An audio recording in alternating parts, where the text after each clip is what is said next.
आज जो चैप्टर शुरू कर रहे हैं बेटा, इसका नाम है अल्टरनेटिंग करंट। वह करंट जो बार बार अपनी डायरेक्शन को चेंज करे, उस करंट को हम अल्टरनेटिंग करंट कहते हैं। ठीक है, तो चलिए इस डेफिनेशन को समझकर आगे बढ़ते हैं। ठीक है, अल्टरनेटिंग करंट क्या होता है और उसकी डायरेक्शन कैसे चेंज होती है। ठीक है, तो चलिए लेट्स स्टार्ट अल्टरनेटिंग करंट। मान लीजिए मैंने आपसे कहा किसी पर्टिकुलर वायर में टाइम के साथ करंट कुछ इस तरीके से चेंज हो रहा है,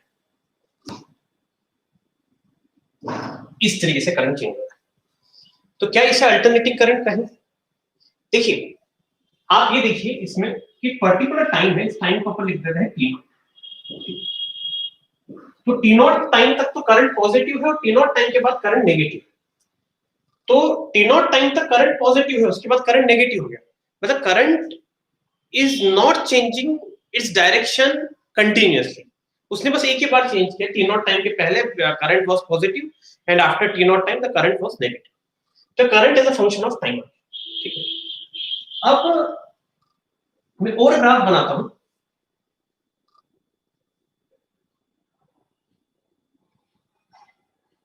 सपोज कीजिए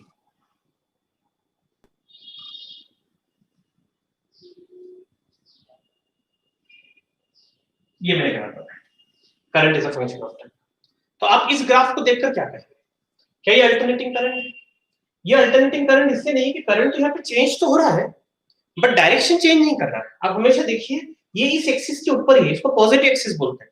मतलब through out the time current increasing and decreasing but the direction remain be the positive. मतलब वायर में इसी डायरेक्शन में जा रहा है, इस डायरेक्शन में कभी करंट हुआ ही नहीं, इसमें हुआ बट ऐसा एक ही बार हुआ। अल्टरनेटिंग करंट या फिर ये कहें हमें जो टॉपिक पढ़ना है जिसका नाम है प्योर अल्टरनेटिंग करंट, उसके क्या क्राइटेरिया होते हैं? प्योर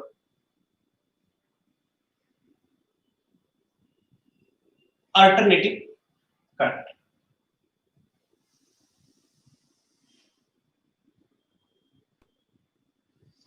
क्या होता है pure alternating current? Pure alternating current के जो क्राइटेरिया होता है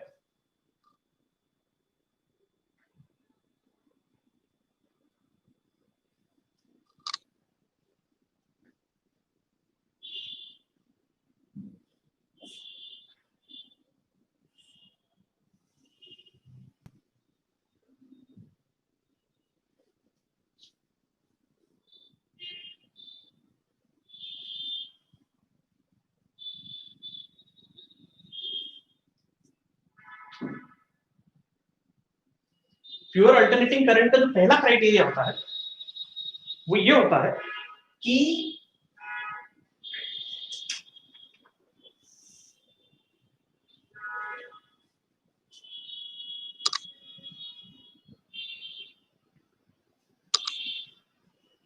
जो करंट की डायरेक्शन है वो बार बार चेंज होनी चाहिए। तो current keep on changing its direction.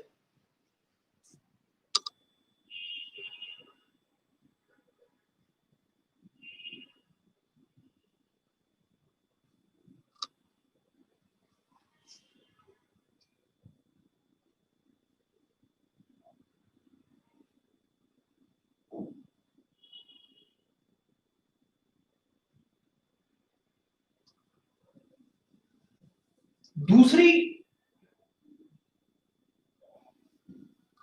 जो इंपॉर्टेंट बात होती है, एक तो पहली बात होती है current keep on changing direction, फिर दूसरी जो बात होती है कि करंट शुड बी पीरियोडिक।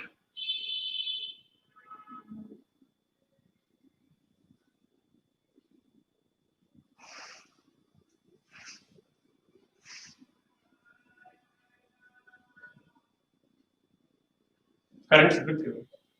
और तीसरी इंपॉर्टेंट बात होती है पीरियोडिक, समझते हो हर पर्टिकुलर टाइम के बाद वैल्यू सेम हो जाता है, तो current should be periodic. Average of one time period should be zero.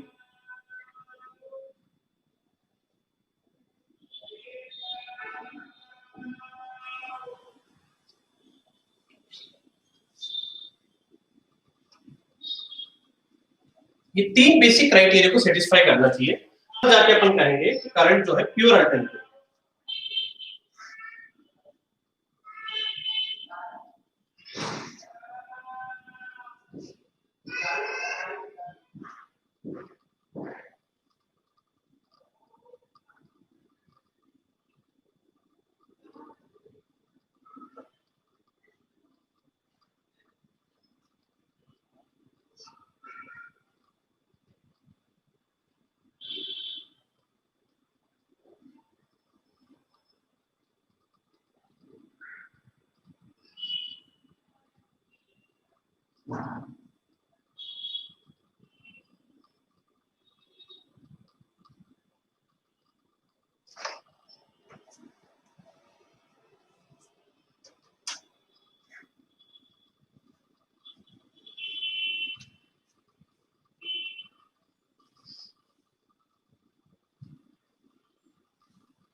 तो ये तीन इंपॉर्टेंट बात है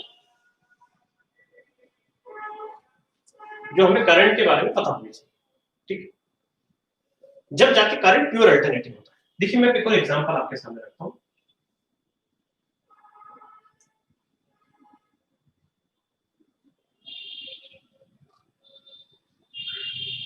ये करंट है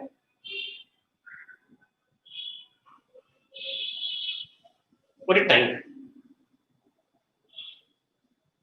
तो ये करंट वर्सेस टाइम का ग्राफ है।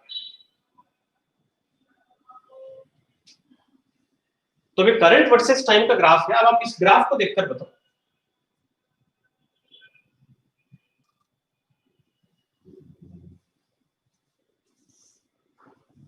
कि आप क्या कहोगे इस ग्राफ को देख के।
यहां पर देखिए आप जितना करंट जितनी देर के लिए पॉजिटिव था,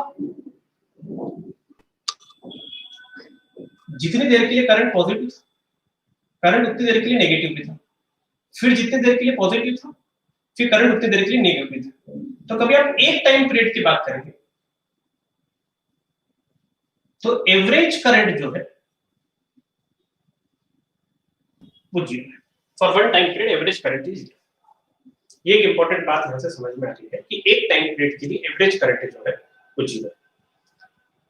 एक तो ये इंपॉर्टेंट बात है जो कि हमें समझना है कि average current is zero for one time period. और पीरियोडिक फंक्शन है भी, ये भी दिख रहा है, एवरेज उसका जीरो आ रहा है वन टाइम पीरियड का। दूसरी बात डायरेक्शन पॉजिटिव नेगेटिव दोनों हो रही है, ठीक है। एक और ग्राफ बनाते हैं।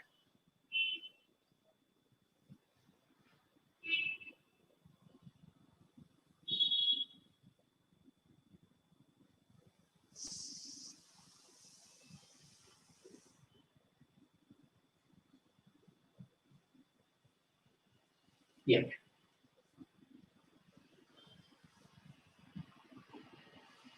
अब आप इस ग्राफ के बारे में क्या, इस ग्राफ के बारे में आप कहो कि जितनी देर पॉजिटिव है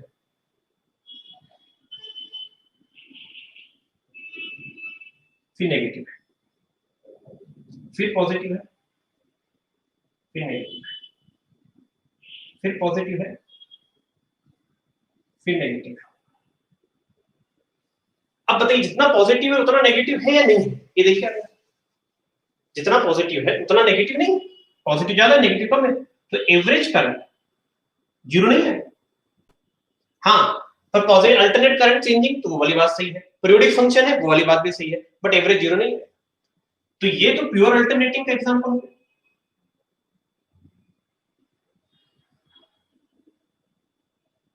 प्योर अल्टरनेटिंग करंट। और ये वाला जो एग्जांपल है इट इज इम्प्योर।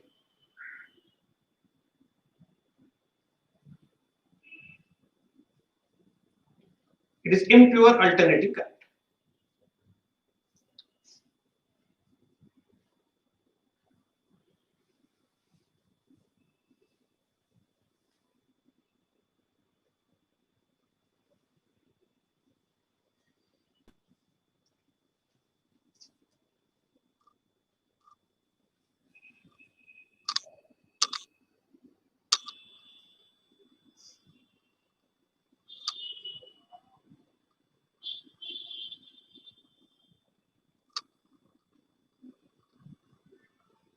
ये देखिए, ये करंट वर्सेस टाइम ग्राफ।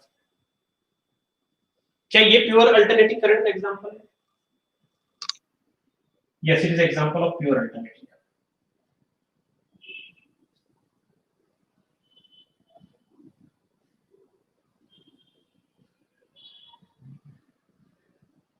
ये प्योर अल्टरनेटिंग।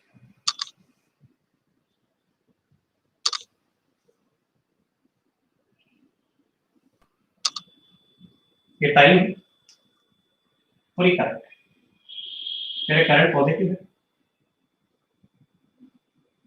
फिर करंट नेगेटिव है, फिर करंट पॉजिटिव है, फिर करंट नेगेटिव, फिर पॉजिटिव, फिर नेगेटिव। ये भी प्योर अल्टरनेटिंग करंट है। So these are the example of pure alternating current.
चलिए, तो ये ओवरऑल हमने अल्टरनेटिंग करंट की बेसिक डेफिनेशन।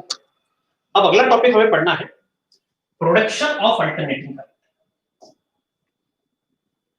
क्या पढ़ना है बेटा? प्रोडक्शन ऑफ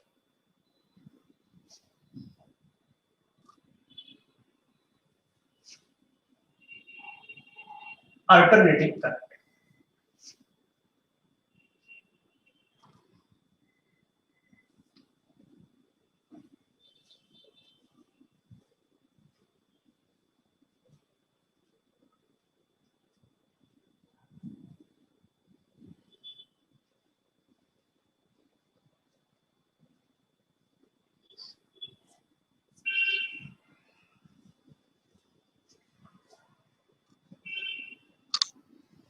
अब अल्टरनेटिंग करंट का प्रोडक्शन कैसे होता है, कभी हम इसकी बात करें तो आप ये समझने की कोशिश कीजिए।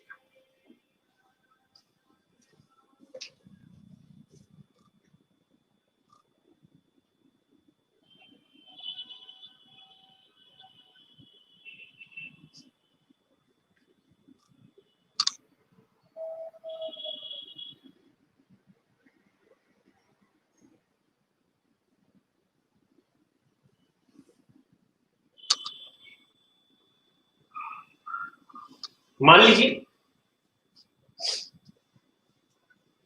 इसको टरबाइन बोलते हैं, घूमती है, ये उसकी एक्सिस ऑफ रोटेशन आ रही है।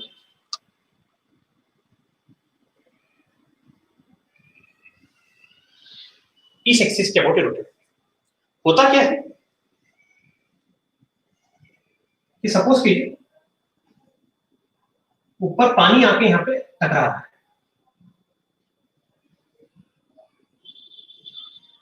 पानी यहाँ पे गिर रहा है। जैसे पानी यहाँ पे गिरेगा तो पानी के गिरने के कारण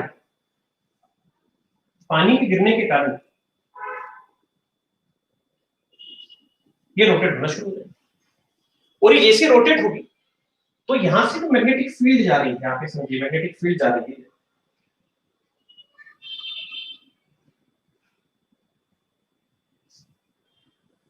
ये मैग्नेटिक फील्ड जा रही है, ये मैग्नेटिक। तो ऑब्वियसली बात है मैग्नेटिक फील्ड का एरिया जो पंचर कर रहा है, जो फ्लक्स उससे जा रहा है वो चेंज हो रहा है, तो फ्लक्स चेंज हो रहा है, तो इन दो पॉइंट के अक्रॉस ईएमएफ जनरेट होगा, तो यहाँ पे हम एक रिंग से इसको ऐसा कनेक्ट कर देते हैं और ये वायर से बात करंट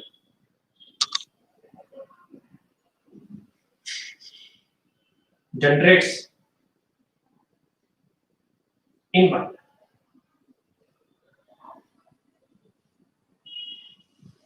इस वायर में करंट,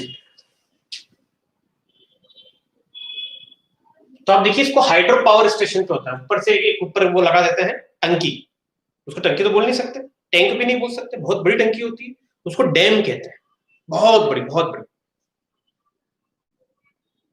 1 किलोमीटर लेंथ और 1 किलोमीटर ब्रेड्थ, ऐसा समझ लो, इतनी बड़ी टंकी।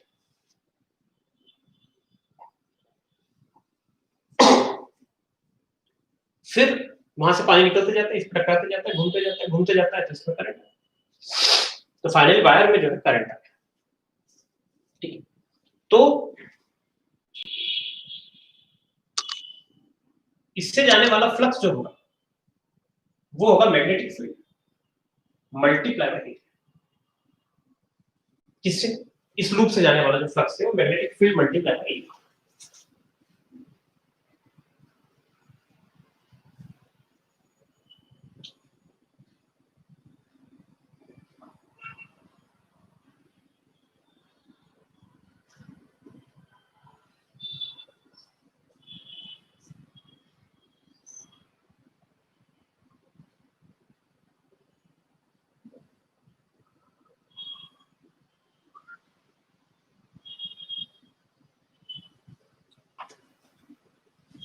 समझ गए ना? ये लूप चेंज होते जा रहा है, अभी ऐसे लूप में फिर ऐसे ऐसे ऐसे तो जाने वाला फ्लक्स चेंज होते जा रहा है। तो किसी भी समय अपन लिख सकते हैं flux is equal to B A, angle change होते जा रहा है, तो एंगल को लिख दिया थीटा, थीटा को मैंने लिख दिया अगले स्टेप में ओमेगा टी, तो बी ए कॉस ओमेगा, तो ये फ्लक्स आ गया। इसको डिफरेंशिएट कर दिया, तो जैसे डिफरेंशिएट किया तो you will going to gate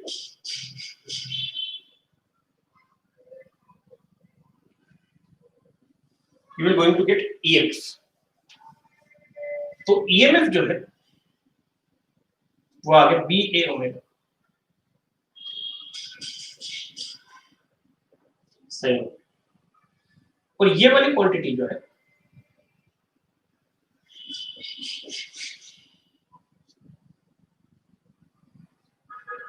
वो EMF, E फॉर EMF, तो ये फंक्शन है और इसका ग्राफ जो बनता है वैसे ही बनता है। मतलब अल्टरनेटिंग करंट बहुत प्रकार के होते हैं और साइनसोइडल उसमें वन ऑफ देम होता है, और हमें हमारे कोर्स में साइनसोइडल अल्टरनेटिंग करंट, रेजिस्टेंस से डिवाइड कर दोगे ईएमएफ को तो करंट आ जाएगा।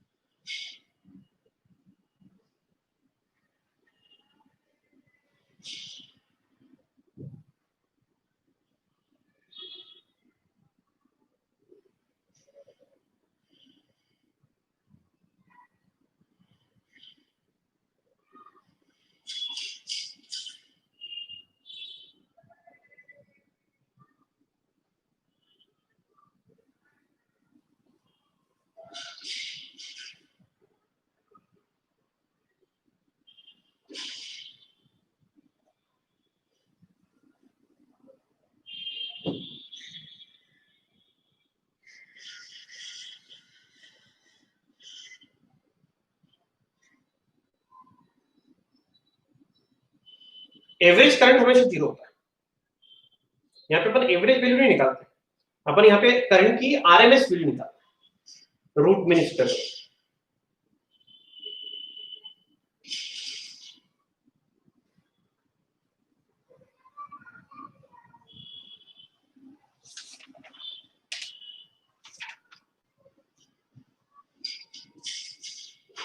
डैम से पानी आता है, वो टरबाइन पे जाके टकराता है, टरबाइन घूमता है, और टरबाइन के घूमने से फ्लक्स चेंज होता है, और फ्लक्स के चेंज होने से करंट आता है। ये एक बेसिक फिलॉसफी।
चलिए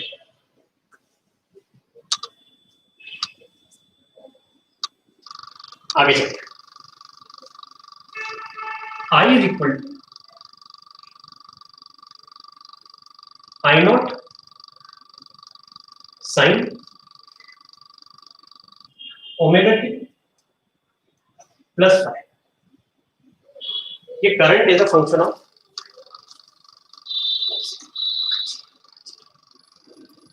ये आगे current is a function of time. अब ये आई नॉट की जगह 2 आई नॉट भी हो पीक वैल्यू, या 3 आई नॉट भी हो, या 1000 आई नॉट भी हो, वॉट एवर आई नॉट भी हो, ये कभी करंट की पीक वैल्यू कुछ भी हो, आप ये बात समझने की कोशिश करो कि करंट की पीक वैल्यू कुछ भी हो, इसका एवरेज तो हमेशा जीरो है, एवरेज इज ऑलवेज जीरो। तो एवरेज कभी आरएमएस का निकालने का कोई मतलब नहीं, क्योंकि वो आइडिया देता ही नहीं है कि पीक करंट कितना कम है कितना ज्यादा है। चाहे पीक करंट कितना भी ज्यादा कर दो, average will always be zero.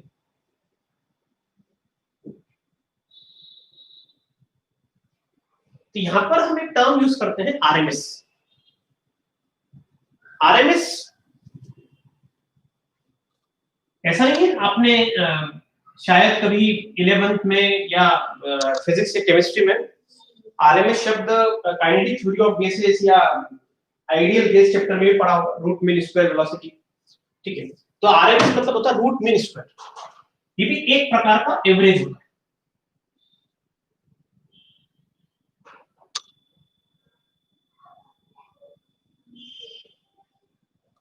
यहाँ पे स्क्वायर करके मीन निकाल के उसका रूट लगा देता है, स्क्वायर करते हैं तो रूट लगा दिया, तो बात तो कैंसिल हो गई। स्क्वायर करने से नेगेटिव वाली चीज भी पॉजिटिव है। मतलब आरएमएस का मतलब क्या होता है, सबसे पहले आप फंक्शन का स्क्वायर करो,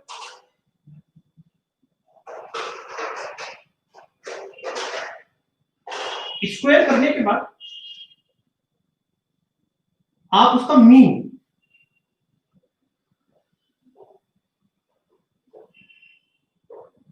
एवरेज निकालो,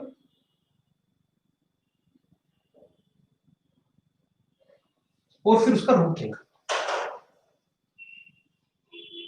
तो ये इसकी आरएमएस वैल्यू।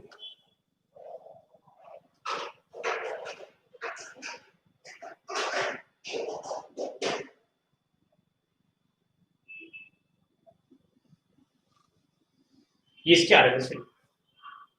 तो हमको किसी भी फंक्शन की आरएमएस वैल्यू निकालनी, मान लीजिए इस फंक्शन की हमें आरएमएस वैल्यू निकालनी है, तो सबसे पहले हम फंक्शन का स्क्वायर करेंगे।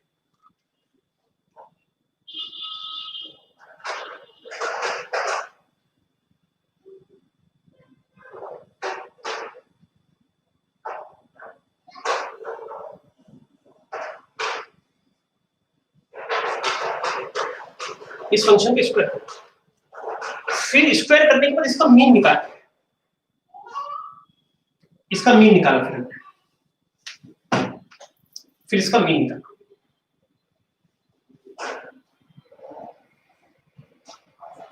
ये इसका मीन, इसको मीन निकालना है, और फिर इसका अंडर रूट लगा दिया।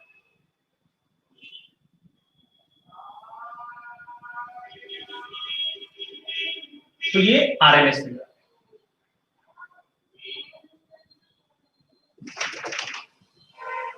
ये इसके आरएमएस।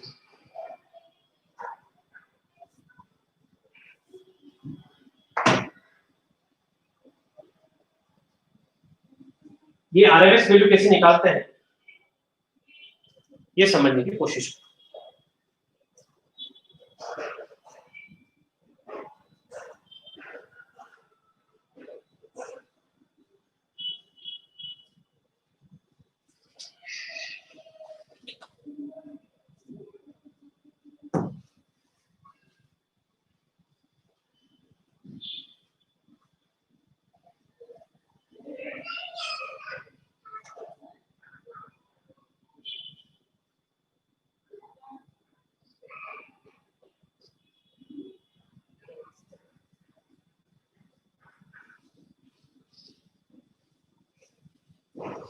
स्क्वायर, फिर उसका एवरेज, और फिर उसका रूट, ये उसके आरएमएस वैल्यू।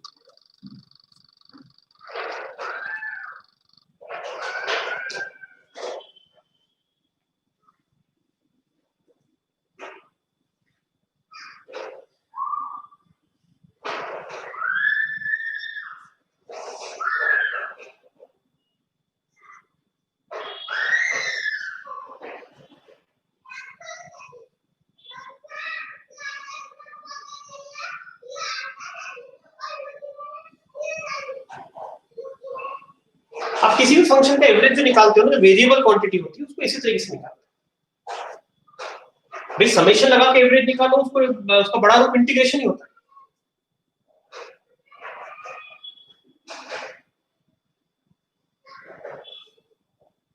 एवरेज इस तरीके से निकालते हैं। मैंने एवरेज वेलोसिटी कैसे निकालते हैं बताइए? 11th में काइनेमेटिक्स में एवरेज वेलोसिटी, आपको velocity is a function of time दे रखा है, तो आप ये करते हो, यही तो करते हो। ये क्या करते हैं सर? ये ऊपर डिस्प्लेसमेंट लिखा, नीचे टाइम लिखा, ये डिस्प्लेसमेंट होता है वेलोसिटी का इंटीग्रेशन। अभी आपने क्या किया? एवरेज निकालना है आपको, जैसे स्क्वायर का एवरेज निकालना था।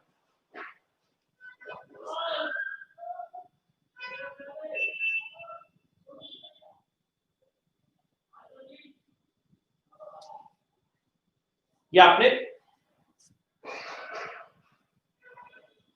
आई स्क्वायर का एवरेज निकाला, तो ये एवरेज स्क्वायर का एवरेज निकाल दिया, उसके बाद रूट लगा दिया।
चलिए,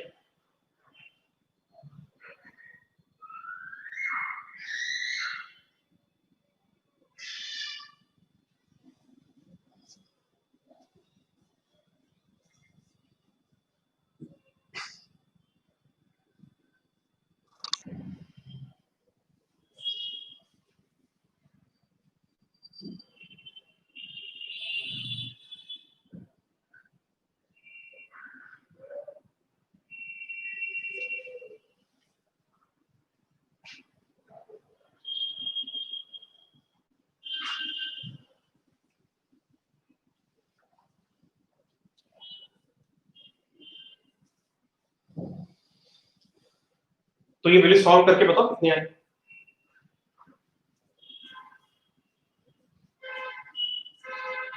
ये वाली वैल्यू, ये वैल्यू आती है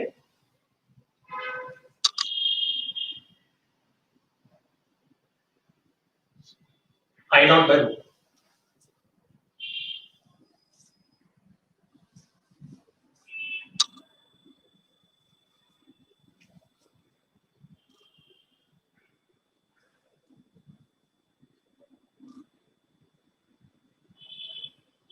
जैसे आती है समझिएगा।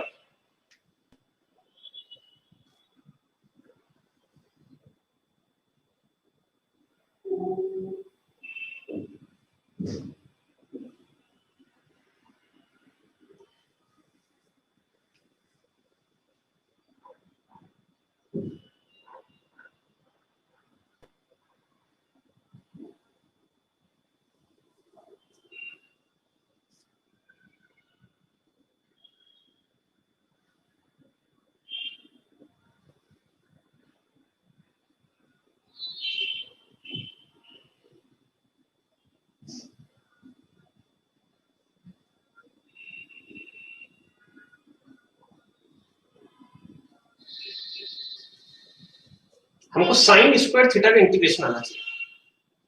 सिंस अभी आपको साइन स्क्वायर थीटा का इंटीग्रेशन नहीं आता, इसलिए आप कर नहीं पाओगे। बट साइन स्क्वायर थीटा को कॉस थीटा के फॉर्म में लिख के इंटीग्रेट करते हैं। मैं हालांकि आपको चाहो तो इंटीग्रेशन भी सिखा सकता हूँ, इस तरीके से आप सीख सकते हो इंटीग्रेशन कैसे करते हैं। इस इंटीग्रेशन देखो मैं आपको बताता हूँ।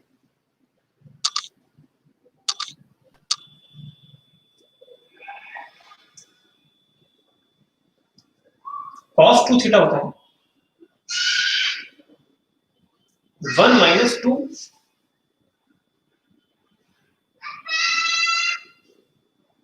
Sine square, 1 minus 2 sine square. तो साइन स्क्वायर थीटा को हम लिख सकते हैं 1 माइनस cos 2 थीटा बाय, ये साइन स्क्वायर थीटा को हम लिख सकते हैं।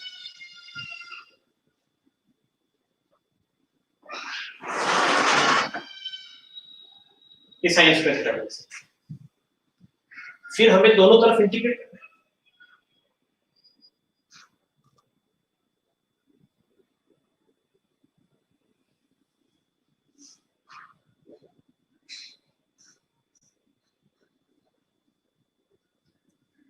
बस अब इसको इंटीग्रेट कीजिए, थीटा को ओमेगा टी से रिप्लेस करो। आप करिएगा ट्राई इसको।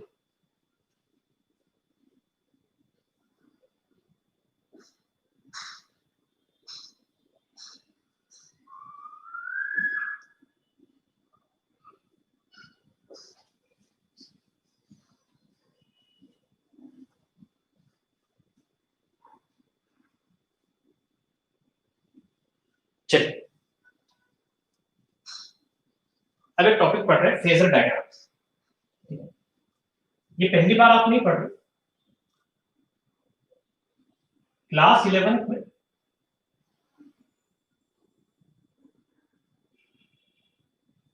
भी ये वाला टॉपिक आपने पढ़ा था।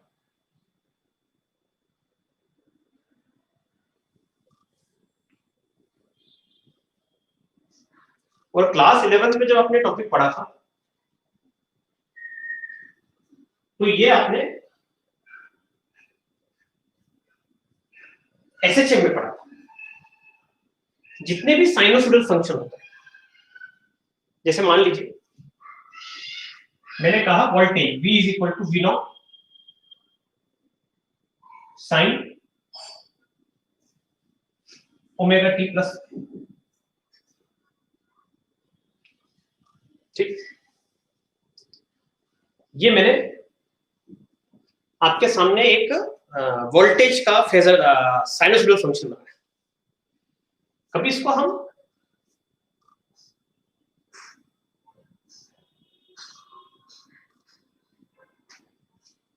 यहां पे प्लॉट करने की सोचे,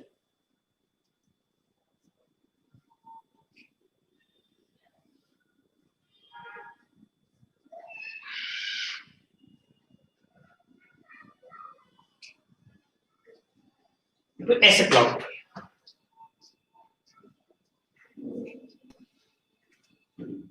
टी से प्लॉट करते हैं, इसका तो फेजर बनता है, इसका मतलब ये लेंथ है वी नॉट जिसको हम कह सकते हैं ओमेगा टी प्लस। तो इनिशियल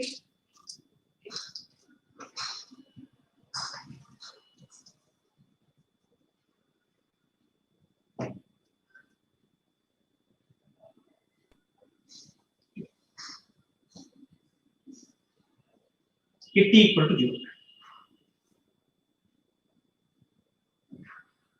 ये वाला एंगल फाई है। टी टाइम के बाद आप ये एंगल बनाओ,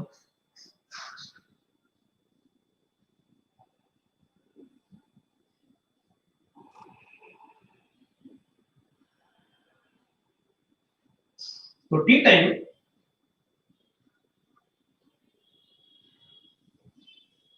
ये एंगल पर कितना एंगल बढ़ गया ओमेगा टी।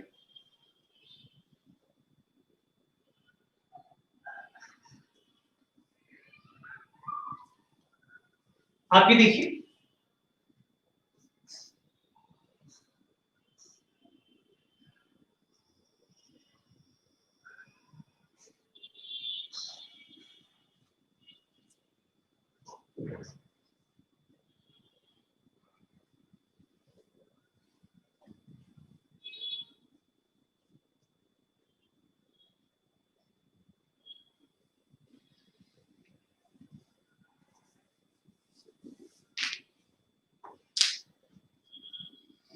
ये आगे बढ़ना है। तो किसी भी इंस्टेंट पे इसकी वैल्यू कितनी होगी वो निकालना है।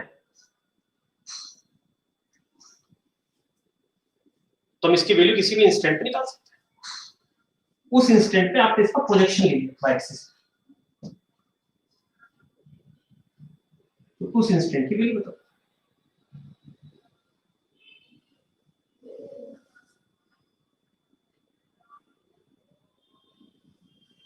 टी टाइम पे निकालना है तो टी टाइम पे प्रोजेक्शन ले लिया। तो जो फेजर है जिसको अपन डंडा बोलते हैं, डंडा का वाई एक्सिस पे प्रोजेक्शन जो है, इस डंडे का वाई एक्सिस पर जो प्रोजेक्शन है वो हमको उसकी वैल्यू बता देते। तो फेजर डायग्राम की सबसे बेसिक बात समझने की कोशिश करें।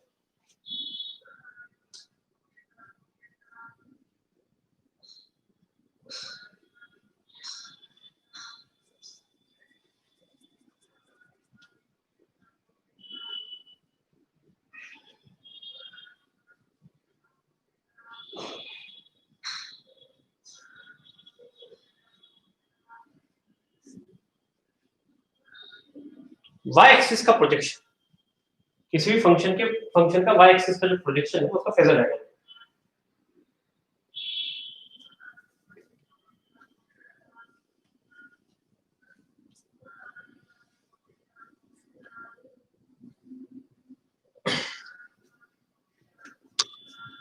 ये बना लीजिए।